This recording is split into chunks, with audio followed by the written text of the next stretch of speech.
If we were in the hamburger business and for us to sell a hamburger, it costs us $2 to make and we're selling them for $1.50, how long can we stay in business? Probably not that long. Well, it's funny how in advisor land, you guys just don't seem to look at it that way. Like, oh, it's okay. And you wonder why you have 300 households and you have no profit. Hi, it's Coach Joe Lucas, and welcome to the Magellan Network Show. My goal inside of this communication, this show, is to share with you my nearly 30 years of coaching some of the most successful financial advisors in North America. We're going to be talking about strategies, syntaxes. We're going to be bringing guests on from time to time, and I'm going to share with you what's working now. So think of this show as sort of like a little one-on-one kind of mini coaching cast, if you like, where we're going to be going in depth from time to time on strategies to help you grow your business, get more effective, become more efficient, find balance in your time management, grow your business, and quite frankly, whatever else is going on in the world today. So before we get to today's episode, I'd love for you to do a couple things for me. Number one, make sure that if you're watching this on YouTube, that you subscribe to our YouTube channel. If you're doing the audio, make sure that you give us a review on whether it's Spotify or Apple. We'd really appreciate that. And quite frankly, that does help. It does matter when you rate things and like things and subscribe to things. It helps us get the word out to more of the industry. And lastly, I have a very special gift for you. Go to MagellanNetwork.net, so one word, MagellanNetwork.net, and I have for you a complimentary membership, 100% gratis, where you can tap into about between 50 and 75 hours of masterclasses, forms, tools, templates, and strategies. So please go ahead and make sure you go ahead and get that claimed. Smash the like button and subscribe. And please go ahead and leave us a review on whatever podcasting platform you're on. And now, let's get to this week's episode. Hi, it's Coach Joe Lucas, and welcome to this episode of the Magellan Network Show. In this episode, I want to share with you the 4 musts that you have to have with any client relationship. Before we get into that, just as a reminder for some of you new listeners or viewers, Coach Joe Lucas, founder of Magellan Network and Mastermind. For 31 years, I've been obsessed with what makes the best advisors the best and why does everybody else struggle with it. So with that said, let's unpack this week's topic. So I have a tendency when I look at advisor land to keep things simple. I know a lot of coaches, a lot of consultants, a lot of advisors like to make things overly complex. And I remember years ago, one of my newer clients came to me and said, Joe, how do you measure a relationship with a client, right? Like, what are the benchmarks? What should I be looking at? And I thought it was a very interesting question, right? And the reality is at the time, I was like, that's a good question. Then let me give this some thought and I'll come back to you. I spent a couple of days, I thought about it. I said, well, what really matters? And after kind of some whiteboarding and kind of like a way too much detail, right? Too many different buckets or boxes to check. I kind of really just chunked it down to 4 things. I'm going to show the 4 things and why they're important and what to look for. And when I say this, I don't really think there's an order here. It's really like 3 plus 1. I think you have to have all 3, right? And if I had to pick one, I'm going to say it's the first one, and that is likability. You got to like your client. Now, when I say like your client, it doesn't mean you have to be best buddies or go to ball games or go to dinner or hang out or something like that. But you have to generally like the person or the couple. Why? Because number 1, life is too short. Number 2, when you're working with somebody you don't like, it's literally 10 times the emotional energy expenditure to get through any interaction with that person, whether it's a phone call, Zoom, live meeting, whatever it is, right? For lack of a better word, it just sucks, okay? And here's how you know. So somebody said, well, what's the litmus test? Here's the test. If you have a client and they're scheduled to come in today for a review, or they're scheduled on Zoom, you're scheduled to interact with them, and your first thought is, man, I hope they cancel, or I hope they reschedule, I hope they call in sick. That's a massive clue that this is somebody that you should not be working with, okay? Now, all of us, when we start our careers, right? You started your career as an advisor. I started my career as a coach, right? 31 plus years ago. I took on literally anybody and anything that were willing to compensate me. So, excuse my language, did I take on some assholes? Hell yeah, right? I still think about them. I remind myself about that, right? You do what's necessary to survive, to validate, to get to a point where you earn the right to say, no, not anymore. However, once you earn that right, and there's no magic, well, Joe, like somebody's gonna say, well, Joe, how do you know you earned it? When your revenue that you're earning in your biz covers your monthly expenditures plus, let's say, 20%, right? Like, okay, I'm sustainable now. I'm making my bills. I can live to find another day. I'm going to do this thing right. Then as soon as you get there, you can say, okay, what's the first change you're going to make? No more asses. I'm going to deal with people I want to deal with. And slowly, as I take on new people I love and connect with and I like, I'm going to be graduating the ones that are just, wish they weren't there. Sometimes that happens very quickly. Sometimes that can take several quarters, maybe a couple of years. But I'll tell you what.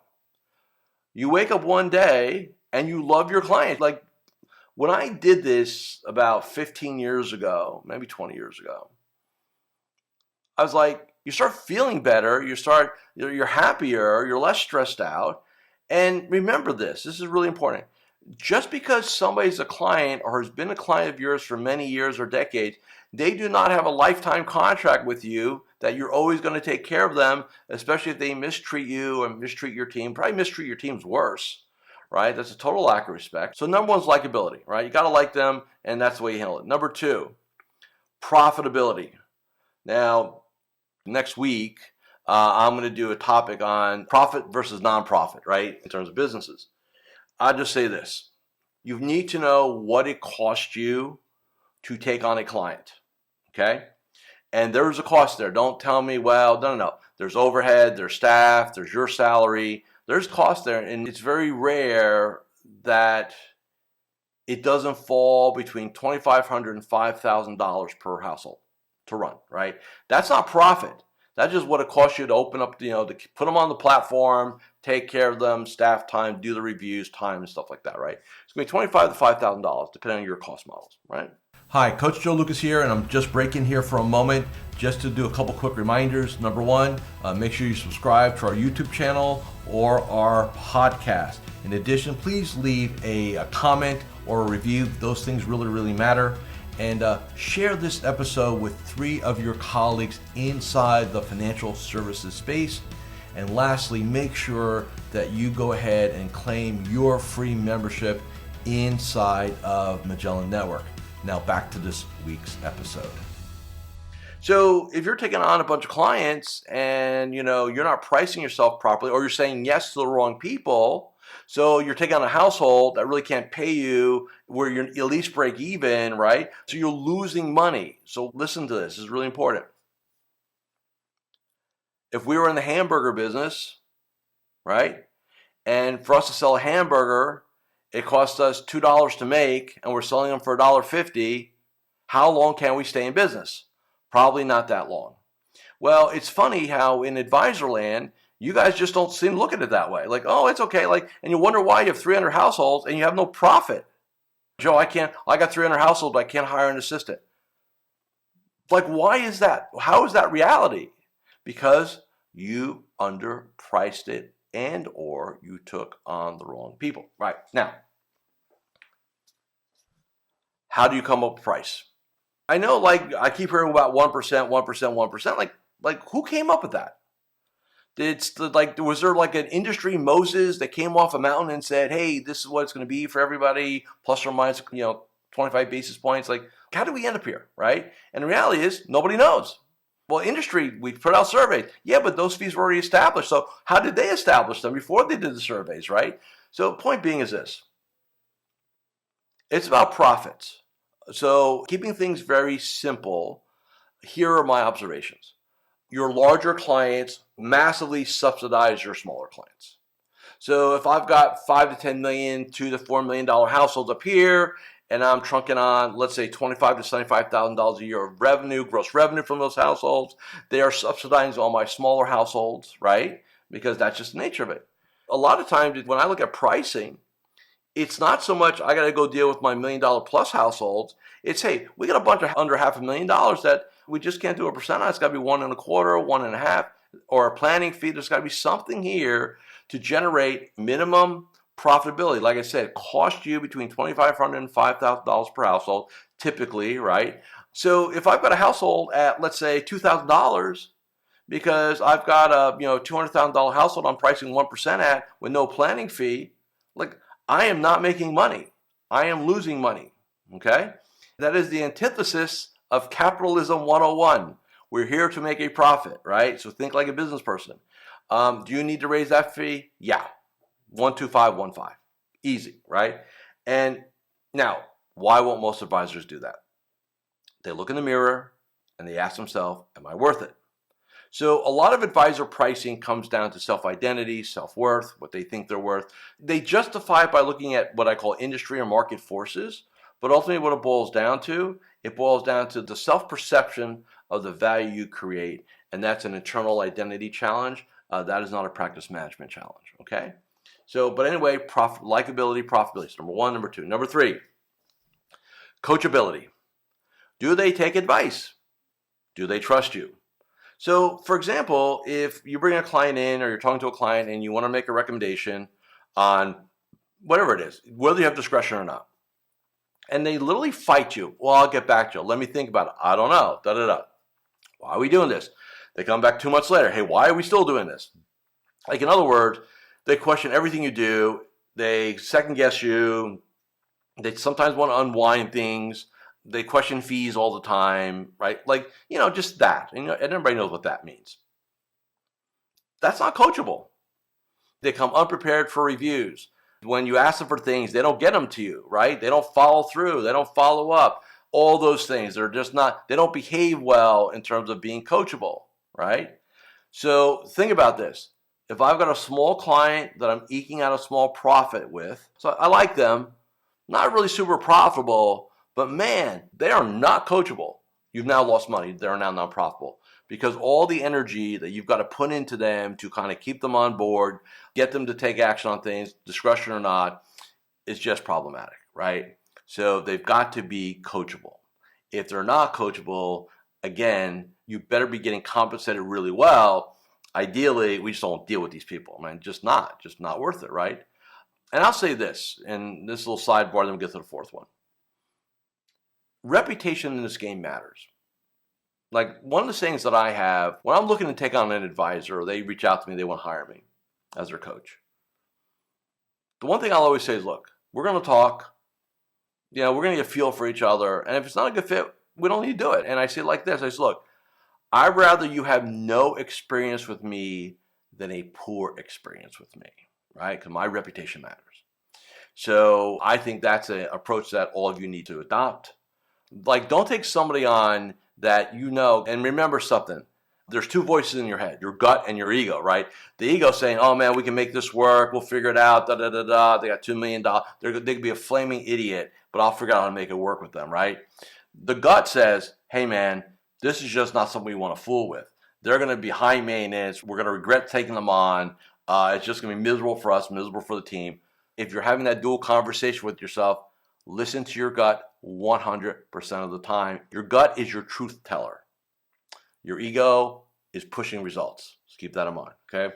And then the last one is referrability. Now, this I said 3 plus 1, right? So I got to have my core 3. I got to have likable, profitable, coachable. I got to have those 3. Referrability is my +1 bonus program, right? Which is, will they act as an advocate? Will they introduce me to friends, family, colleagues, and coworkers, right?